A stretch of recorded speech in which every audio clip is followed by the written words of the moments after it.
Hello दोस्तों, जय श्री कृष्ण। वो राजस्थान वाले हैं ना, वो नहा के नहीं आए इसलिए वीडियो में नहीं आ रहे।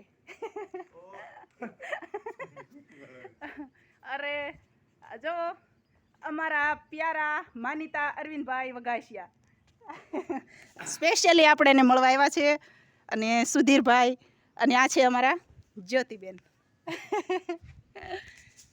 જો ધાબા ઉપર આવ્યા છે, એ પાછળનો નજારો જો કેવો સુપર દેખાય છે. એ ગુડી અહીંયા જ આપણે તાર નામ શું છે? પ્રિયલ. પ્રિયલબેન પણ છે. જો આ બધા મિત્રો આવ્યા છે કૈલાસબેનને મળવા. કંઈક બોલો તો ખરા, કેમ છે? આ બસ સારું સારું આવજો. જય શ્રી કૃષ્ણ. મારા પરમ મિત્રને ગોરધનભાઈ ડોડિયા સાહેબને હું કહું છું કે ભાઈ જલ્દી વહેલા તકે તમે આવો અને સરવાસ બ્લોગ ચેનલને સબસ્ક્રાઈબ કરો અને